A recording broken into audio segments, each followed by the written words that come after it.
Hi, folks. If you're not on Twitter, still refusing to call it X, anyways, if you didn't see my latest online poll, then you're in for a surprise and a treat. I'm taking a short break to get caught up on writing the scripts for the second half of the season, but I didn't want to leave your podcast playlist empty. So, I decided to share this conversation I had back in early May with writer, cartoonist, and TV director Ben Edlund. Ben is probably best known as the creator of the comic book series The Tick. The Tick has appeared on the pages of 12 comic book issues, as well as 2 different kinds of TV series, one animated and one live action. In addition to that work, Ben's written for TV series including Angel, Gotham, Revolution, and Firefly. Ben's work on Supernatural includes writing 24 episodes across 7 seasons, with episodes Ghostfacers, Monster Movie, The End, and The Man Who Would Be King standing out as particular fan favorites. I hope you enjoy this conversation between Ben and I about the narrative themes of Supernatural, fan engagement in media, and even a short digression into Firefly. Oh, and apologies for the sound quality. I recorded our conversation from a hospital cafeteria while my husband was in physical therapy for his spinal cord injury. I'm usually much better about recording in a quiet place, but sometimes life just happens. Now, on to the conversation.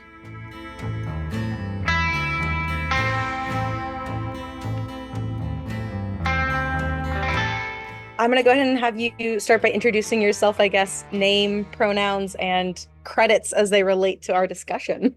Yeah, sure. My name is Ben Edlund. My pronouns are he, him, and I worked on Supernatural for 7 seasons and 8 years. So that was and I've worked in a lot of television, and I've worked primarily in genre, and that has had a lot of intersection with fandom. So I know some stuff about that maybe from experience. I was going to say, if you've at least been on a panel at Comic-Con, I feel like you know what fandom can look like, at least one flavor. I've been all kind of flavors, 31 flavors of being on panels at cons. Yeah. Like six flavors, not 31 flavors. I was going to say, how many conventions have you gone to? Many. Fair enough.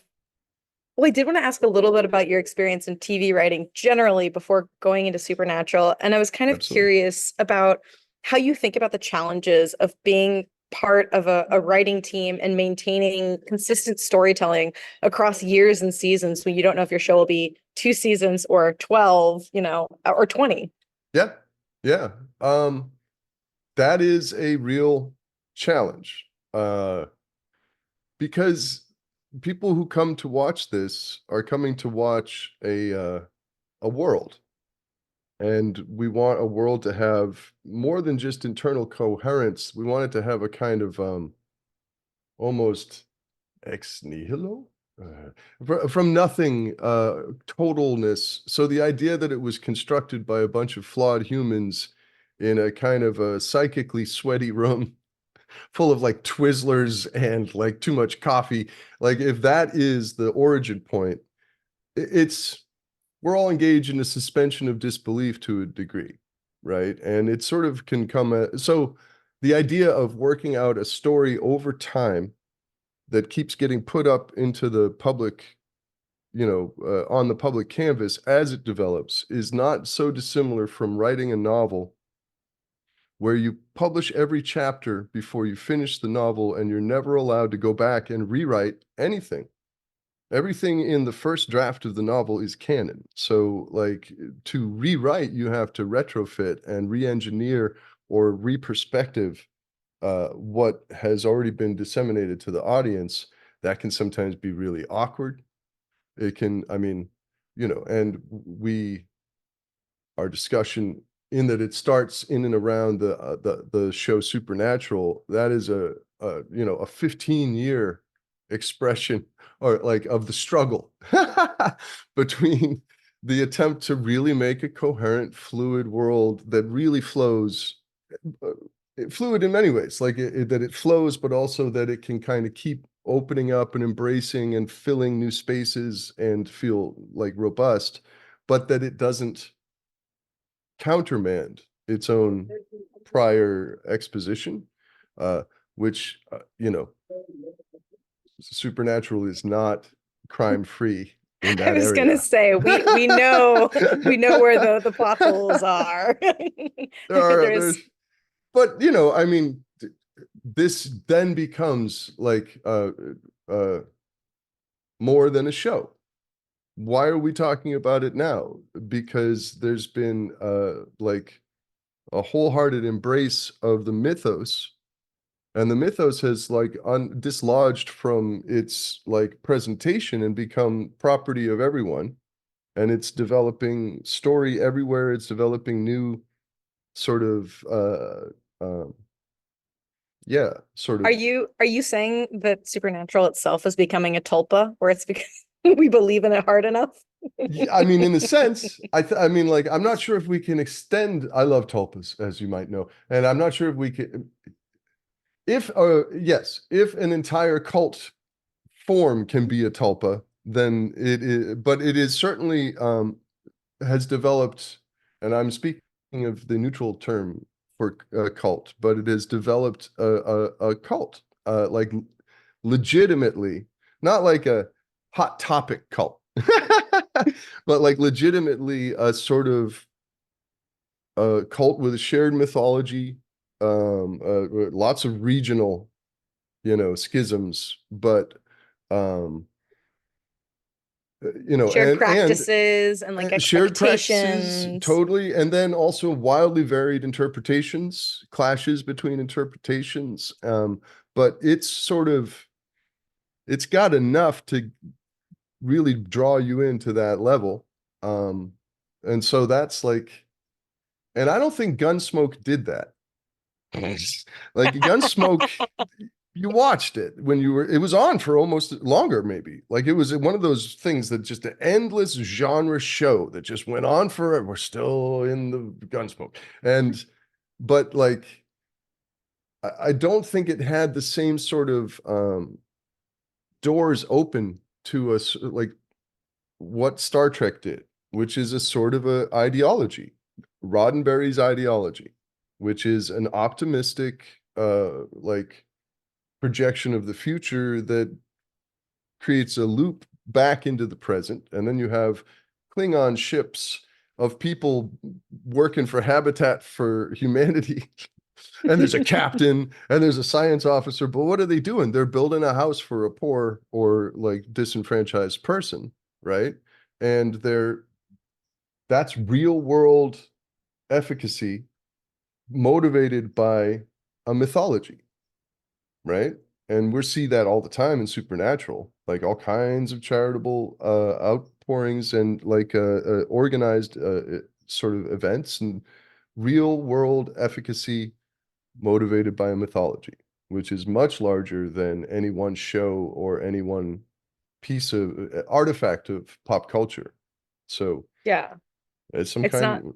it's interesting because it's not like it was sometimes these like charitable activities are not necessarily quote unquote like thematically related to the show. Like some Mm-mm. of them you could make the argument and some of them are just like right now there's one going on to help pay off medical debt for Yes. folks who are, drowning in Yeah. medical debt. And it's like I don't know how I would tie that to angels and demons, but it allows like a communal activity that everybody gets really excited about. And like, sure, there are prizes, but I don't think that anybody is donating with the expectation that they're going to get one of the scripts or whatever. Like, it's kind of about being part of that community effort Yeah. instead. Yeah. And I mean, in a sense, like if you want to tie it in thematically, it's healing, right? Yeah. And when like angels and demons, to me, Supernatural is essentially a record of damage and what damage can do to people. And if you get damaged enough, you become demonic.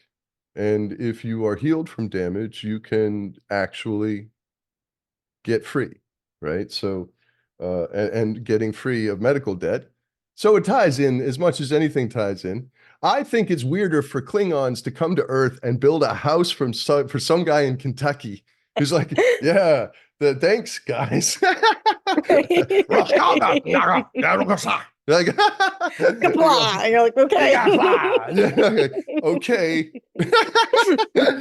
That's an extreme makeover. That's like Klingon makeover, which should be a show. Oh my gosh. I would have a Klingon house. makeover. I would have a house designed with Cardassian like architecture. Oh, It's with very mid-modern, they come know. up with their necks and they're like, "Hey, is this okay? Is this to your liking?" Yeah. I don't want the fascism. I just want the really cool architecture. Kind of a brute. Wait, they won't stop. Don't bring the Cardassians into your real estate like designs and shit. That's not a bad move. Well, I did want to ask because you brought up Star Trek. I think that there's something interesting about the fact that like Star Trek has kind of built this ethos and universe in a way. And I guess Star Wars is now, but like historically Star Trek was the best example. And you see that with Supernatural too. And what is it about these universes that we don't let die? It kind of doesn't matter if the show's on the air or not. Like the first Supernatural convention I went to, I was like, oh, I feel like I'm at a con in the 70s. Like it felt like being at a Star Trek convention. Yeah, right. Which one was your first one? Where did you go?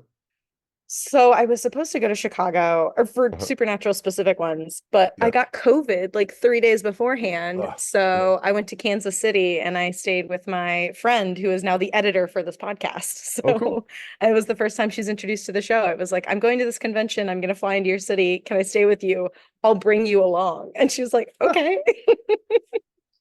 I think it'd be more interesting in a way to go see it in Kansas City, like a little more, because the big cities, it's just such a, anyway, I've like, they're all interesting, but like, well, it's fun because first of all, it's thematic, right? Like you're close to Lebanon, you're close to Lawrence. Yeah. Like my dad built a plane when I was a kid, and we used to do fly-in meetups for everybody that built this kind of plane at Lawrence, Kansas. Wow. So like I've been there a lot. Because it's the middle. But yeah, now I live in Chicago, and so I'll go to the Chicago convention. But yeah, exactly, because it's the middle. Cool. But so, yeah, I'm interested in the fact that they both seem to have these really strong cores. Yeah. I mean, I think part of that is phone call. Part of that is like how much room is there in it? Like to be in it and have almost a complete other life in it.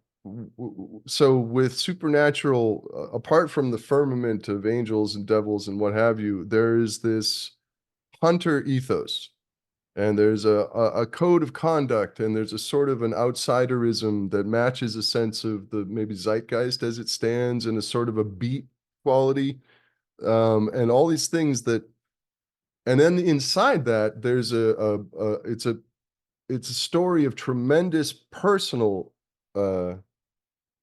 accountability and like impact, like you yourself as a single person have, those stories, like early stories, what was and what will ever, I forget the type. What but like where you get to see that in a world where they don't exist, the impact that they had when they were there, the It's a Wonderful Life element is immense. And like and it just speaks to a kind of a watch your P's and Q's, because you too are messing with the algorithm, like in a very big way. And so there's a sense of everyone being kind of pulled up from perdition, obscurity, into like, you mean something, you matter, and it is like shit's going down, and you better fucking wake up, right? And then inside that there's beautiful brothers, and there's a pretty angel who's so sort of deeply gorgeous, and all of these things and all of these dynamics that somehow fell together to give to create the show that is the entrance to this whole thing. And Star Trek the prime directive, the federation, the idea that we're going to come together, we're going to actually make a future that's just, or tries to be, and where technology is our escape from the scare, the jump scare of the 21st century. Jesus. What? Superstorms? I knew it. So like that sort of stuff is optimism. Optimism is given this power, and then all of these wild imaginative inventions of starships and aliens and creatures and a world that you can live in almost entirely if you want to just escape. The other thing is we're dealing with a lot of escapists. For whatever reason, these are people who at some point or another in their day or in their week or in their lives must escape. I was this, I am this, like I am this. This is what I am and do, is a professional escapist. And so I get it. And that's a big part of why people are here, right? And then it's just like, can you help them escape? I have a I small think insight. it's I think it's interesting. As you were speaking, it made me realize Star Trek and Supernatural both had this element of like a single person can change the odds, but also it's not the savior narrative. It's not like you were the one who was born. I mean, Sam and Dean early seasons technically born into it, although the whole point is Pretty they're rejecting messianic. that. Sure. But like their whole point is that they're like, nah, team free will. We don't want to do that. But it's like in both cases, like being a hunter is kind of being under the radar, just being a grunt, trying to make a difference in the same way that Star Trek is like, yeah, you might be an officer on a bridge, but you're one ship in the entire Federation, and maybe you're just a science officer, maybe you're even an ensign, and like you can still have an impact in these bigger politics and making the world better kind of thing. Absolutely. That I think is like, so with Supernatural, that feeling that there are just kind of folks around. It's got that Men in Black aliens all around us sort of thing, like Ash. Ash is just a guy, if he was buying a six-pack at a convenience store, you would really judge that guy, especially if he had forgotten to wear pants. Like you would be like, this guy has no balls on the table, right? And he's not playing any game that I recognize.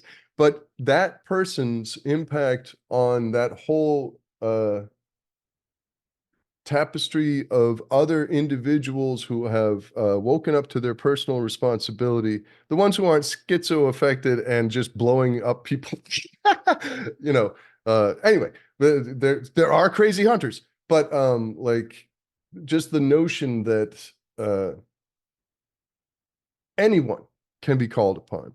Anyone could be the finger in the dam, to stop it all because of proximity, or sometimes the careful clockwork machinations of angels, but anyone can be put into that position.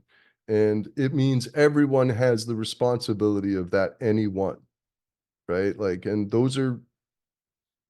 this is a good time for those messages.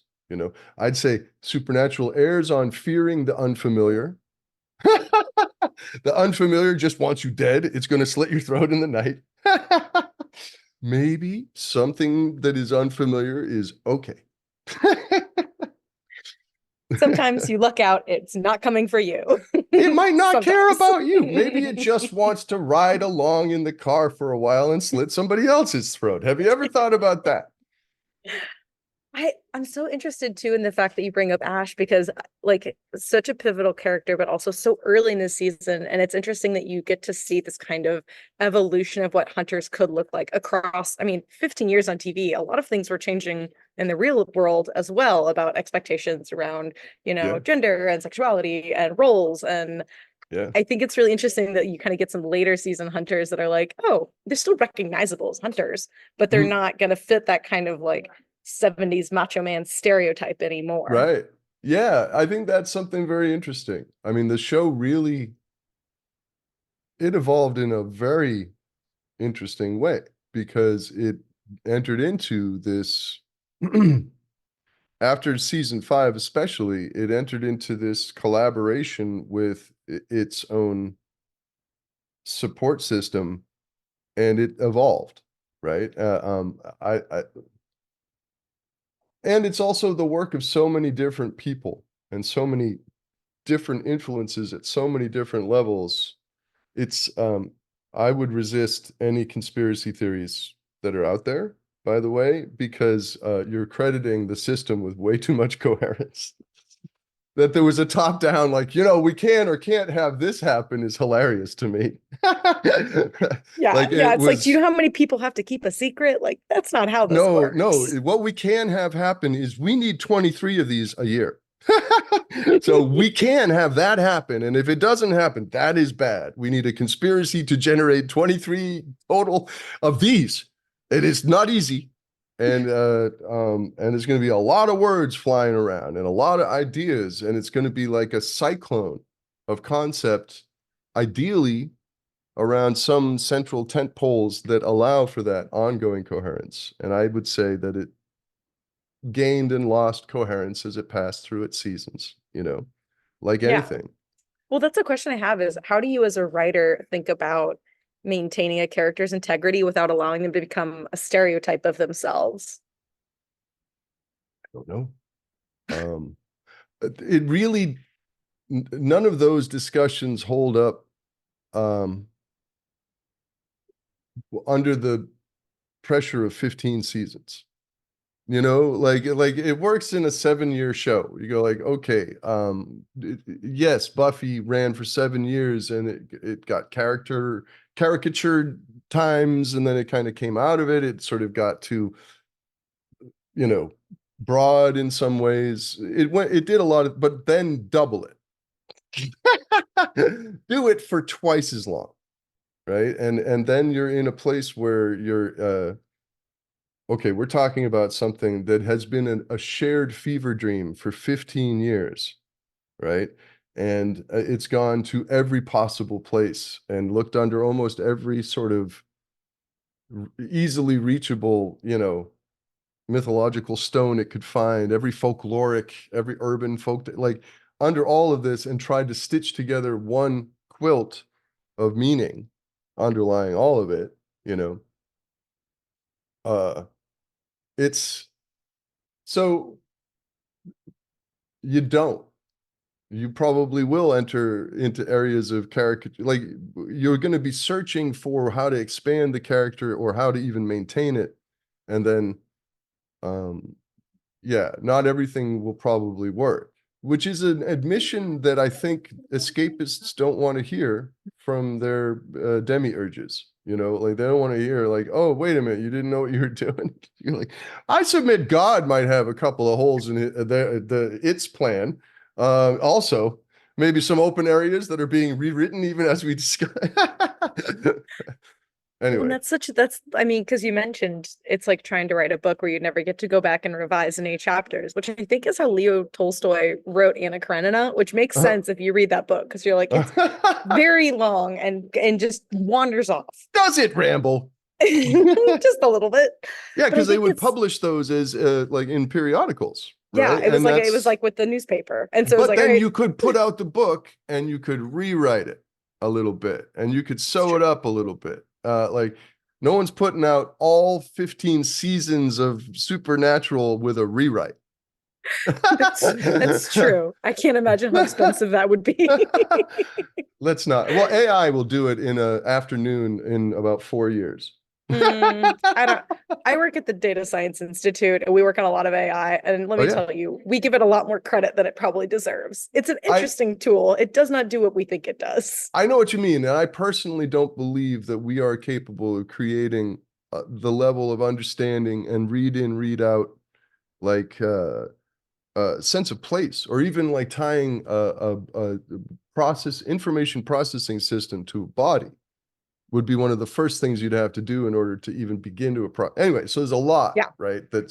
But I do think that it could probably do a pretty good fan edit Yes.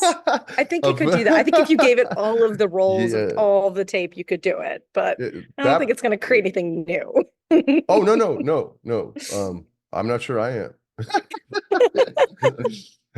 Okay. Anyway. No, I just think it's interesting. Like you said, with 15 years, you're gonna have some weak spots and some really big story arcs that are more continuous. And it makes me Mhm. think of Vonnegut. He did a famous Yeah. talk at MIT, his like shapes of stories where he like drew on the I saw chalkboard. that. And you I saw it. yeah, it's a great talk and he's right. I mean, after, you know, two or three kind of changes of fortune, you kind of lose the plot. And I feel like that's Yep. actually what happened with COVID. Is we Mhm. were like, oh, we're all masking. Oh, it's fine. Oh, we all need to vaccinate. Like, and so there was real developing science, but there wasn't a clear storyline and people dropped off the plot essentially. Right, right, right. And that's not good. No. Um, uh, I love Vonnegut. I feel like he had a problem like H.G. Wells, which is he really got dismayed in the latter part of his life, following his logical conclusions to their ends, you know, which was a pretty, he's a pretty dark cat. I think Dresden kind of fucked him up a little bit I when he was mean, in the bombing of Dresden. I think that might have had an impact. yeah. So, but I love him and his work and his humor and also his interconnected universe of like Elliot Rosewater and Kilgore Trout and Breakfast of Champions and all of these different places where you would flow and then he would appear as God in his own work and just be sitting in some corner going like, that guy smells. Like whatever's going on.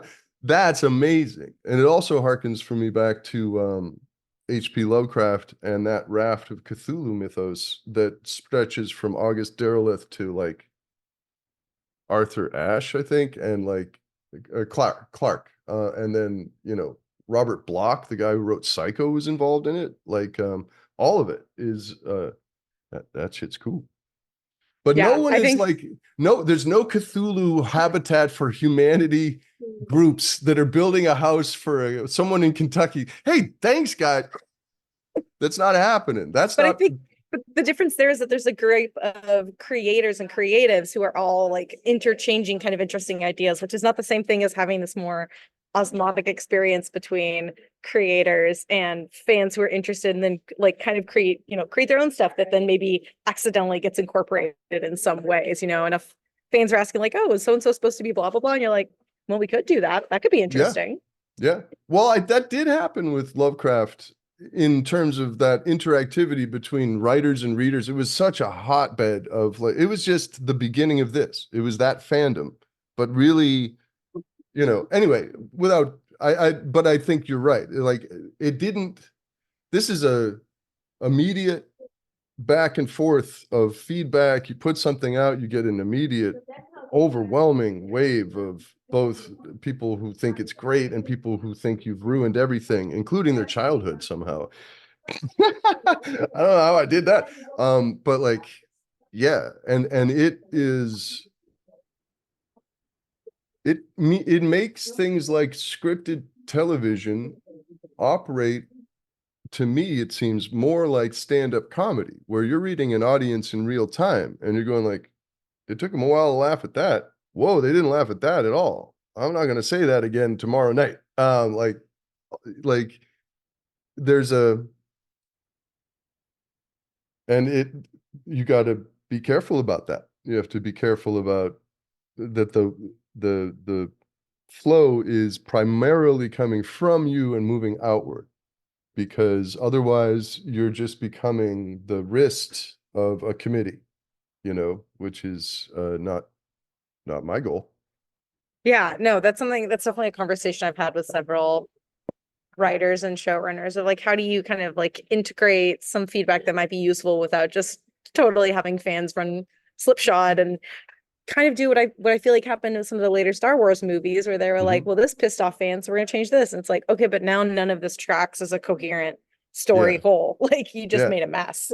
yeah. It came from the wrong way. It didn't come from people who were like, so much of what we're doing in that, you know, like these like revisitations, they they are dull echoes in most ways. And apart from the trappings, which are mind bending, right? But there's like a chewing of the cud it's a multiple stomachs, and it just keeps coming back up, and you chew it some more and it goes back down, and it's like swallowing something. Uh, so that is, but that opens, I think, doors over time to originality, like for new things to come along, because you get people getting a little tired. I mean, having tried to make things and have them looked at in this era, I understand why reboots make sense. Having made, I'm always rebooting the Tick. I never stop rebooting the Tick. And that's a real obsession I have to examine under therapeutic conditions. That's like, but like, uh, that people know something is such an incredible advantage in this whirlwind of stimuli. So you go, oh, are they going to screw up Time Bandits, or are they going to do it right? Well, that's a better question than what the hell is baby reindeer? Like, in terms of like being a purveyor of this stuff and trying to anticipate what's going to reach and get people to attend, right? It's a real challenge. And I don't think, I don't think the easy answer of why can't we just have new stuff, like, what is this? Why do the people at the top constantly force us to live through these reboots? No, the people who watch things are naturally drawn to things that they have familiarity and a sense of potential ownership over from some prior experience. It really is a mechanic that you have to observe in yourself as a consumer first, before you start to think there's a, again, like a conspiracy that, oh, I don't like new shit, I need only old shit. There's nobody at the top who's going like, that's where we stand ideologically. It's all about market, you know. Yeah, there's actually, so I did my PhD in cognitive neuroscience, but a field of Hmm. psychology. And so we talk a Yeah. lot about this like sense of familiarity. When you feel familiar with like a fact or a memory or a thing, you're more likely to remember it's true. So if you hear a Huh. wrong fact first, and then you Yeah. have it brought back up and corrected, that correction doesn't stick because you're like, well, the old one's older and feels familiar, so it Yeah. must be right. So I'm just going to go with that. Like there is this kind of like we like things that we have seen before. They're Truth, comfortable. truth by seniority is actually not an enduring principle. We just have that hang up.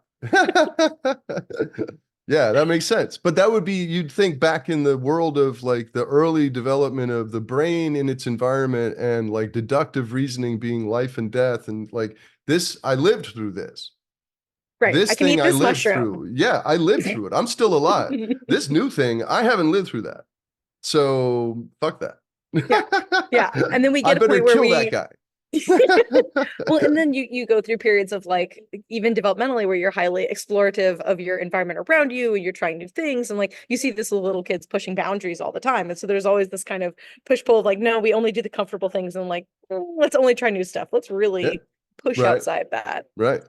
But then Um I submit, and then wow, this is so supernatural. But like, there are two types. We are this blend of two types. One who just want to stay close to the fire and organize the sticks, because we're going to need the sticks. Yeah, those sticks are important, and a net. Maybe they make a net. There's a lot of net building, making, uh, and sticks. And then people who can't stand it. What are we doing here? I got to go out. What is over the hill? There could be more sticks. I'll go get the sticks. And they go, all right, I can't. I'm not going. I'm going to make the net. Like, so yeah, it does feel, uh, anyway, like yeah, it's an we've interesting gone push to a pull. different place. Yeah. That's what it feels like. So Um TV yes. Oh, well, I did want to ask you because I noticed that you also worked on Firefly, which I think also has kind of interesting cult following for ending. having only one Yeah, season and a weird ending experience. And I'm curious totally. on kind of your reflection around that and whether you felt like Serenity could ever have lived up to what fans want, because that's a whole box of worms. Yeah. I mean, yeah, like, I really loved Firefly.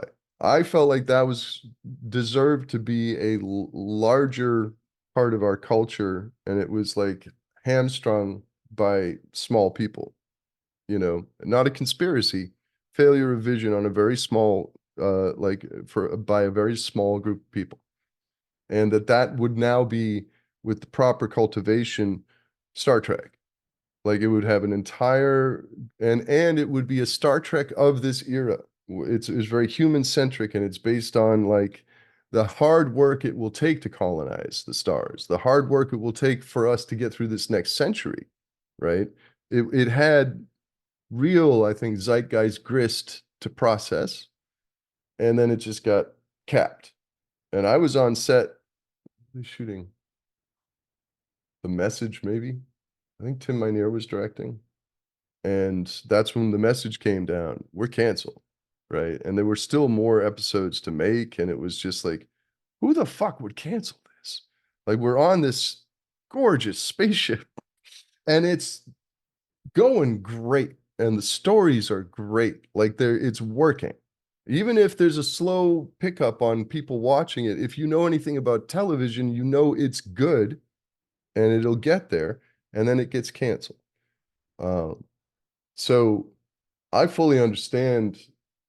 It's amazing that Serenity exists, you know, and it does a tremendous number of like story completion things. This is what we were talking about in the room, the blue gloved men, a lot of those things were about where that was heading, and that was going to be a show that took time to get. We didn't get through one season, and it was going to take its time to get to that place and move past it, right? But I do think that, you know, that making a movie that is trying to end a episodic story with 9 characters is going to really be a challenge thing. I enjoy Serenity. I enjoy it.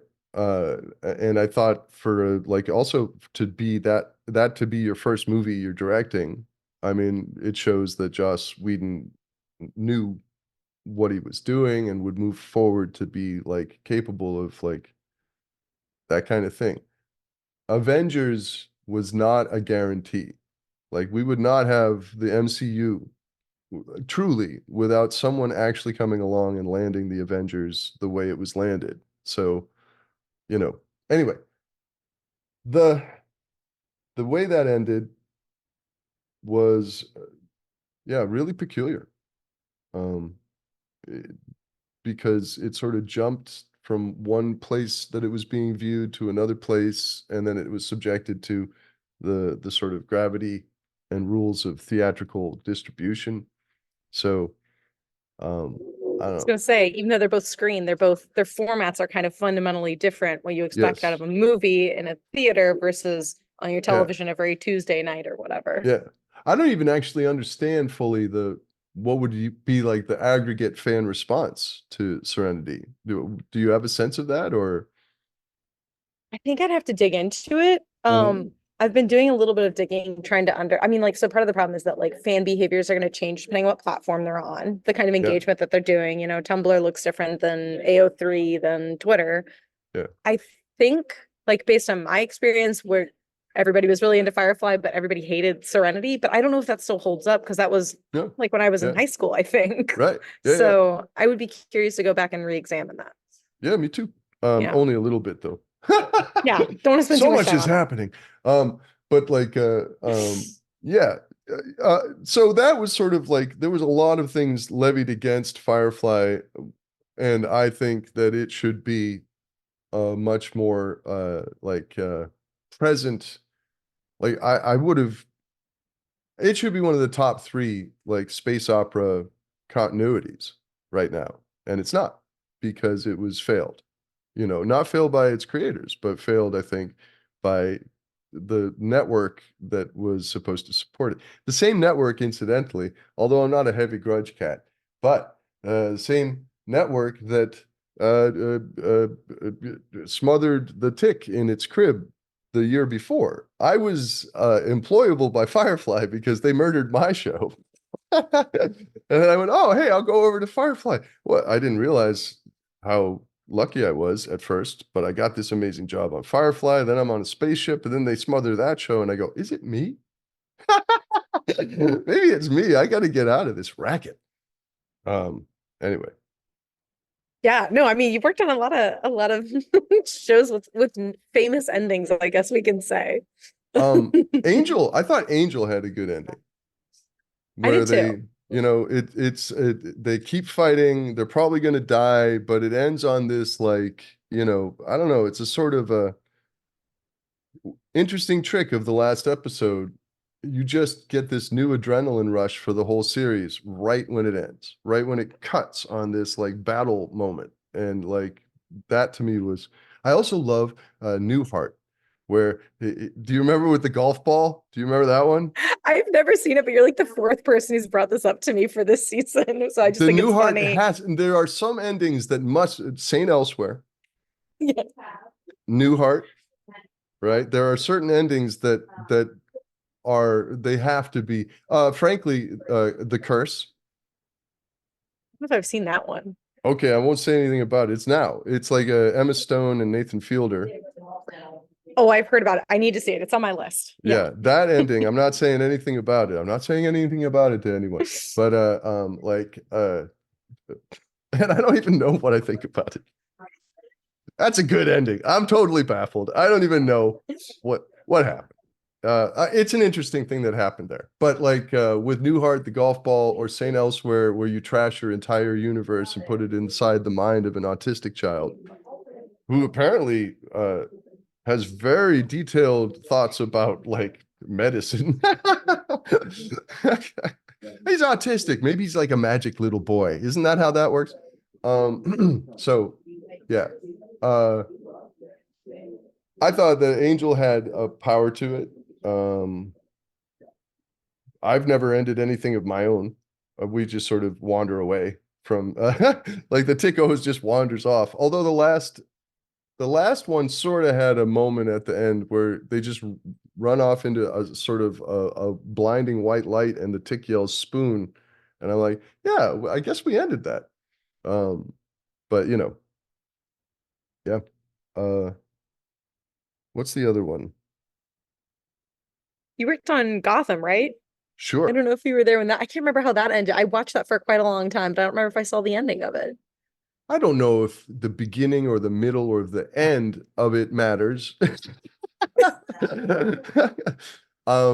me, that was wow, talk about a fever dream. I thought Gotham was a very effective, in its best shape, sort of beautiful, twisted dream, because it was sort of freestyling, story-wise, character-wise, everything was sort of morphing. Your mom could become a cat, and the cat could turn into a judge, and then the judge is chasing you, and then everything is like but it was really, that was a fun, and that was like a lot of real skill in the making of I only worked on the first season and wasn't very you know um well, I was there, but not calling shots. I was just trying to follow the sort of the house style and find new ways to express what was cool there. Yeah. Yeah, I mean, I could pick your brain all day, but I think that my husband is about to finish his physical Great. therapy, and I'll have to load him in the car. So I guess, are there any last thoughts on television endings you want to talk about now, or we'll plan to have a second conversation all about Castiel another time. Oh, sure. Yeah. That guy. Cool. About endings,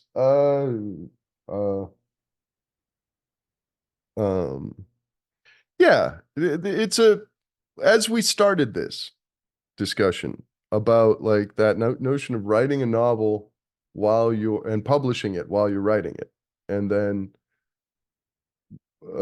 suddenly there's all these people who are not only anticipating where the story might go, but put into these like moments of waiting and then getting more story and waiting and getting more story and building up a relationship of anticipation and almost a sense of co-authoring of something that really changes the dynamics of what an ending I think. It just makes it even more challenging because the buildup for a television series ending is cultural. Like you don't have if you're reading a novel, you seldom are unless you're in a book club, you're not like live tweeting to other people reading the book word by word at that moment and going like, I don't know where this is going, but this is what I want. Like you're not in that. You're just reading the novel. But when a culture of expectation builds around the process of story making, it's just a whole different thing. And then when the culture of the receiving community is able to communicate with the originating community, the generating community, as a sort of like quickly and with as little slippage as it is now taking place, like, yeah, I think it's an interesting thing to focus on if you want someone to substantiate your premise. I mean, I think it's Perfect. It's exactly what I need. Just that quote. Yeah. I mean, I think that's like, it's a thing. It's actually a thing, right? And it's different than what takes place in other media. It's just, and it's getting to be more of a thing as the fans take part in writing it with the people making it, or go, I don't like how that ended. I'm going to go over here and end it myself, right? And all of these things, that's one more interesting and I think exciting part of being around now, for people who are feeling a little down. That's one more thing that is cool or interesting about now. There are a couple of wars we're not enjoying, but this is good. This could be good. Don't get too deep in it. Yeah. Don't think too hard. Just enjoy it. Take it easy, everybody.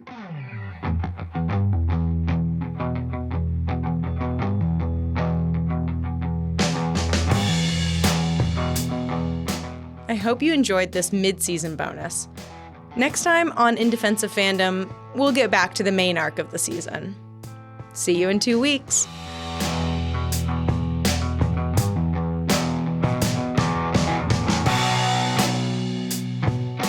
Editorial support was provided by Dr. Anna Funk.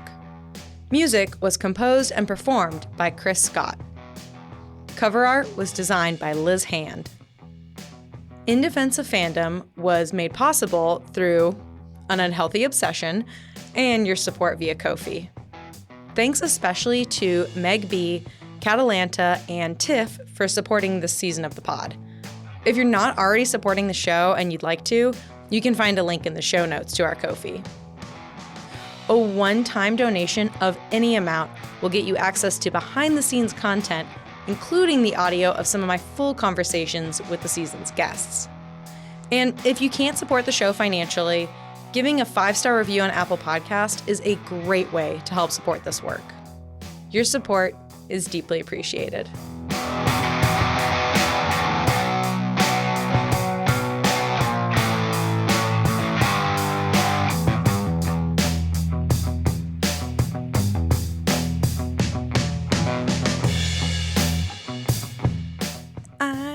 Not to be tired and burned out, but my brain is so tie-tie.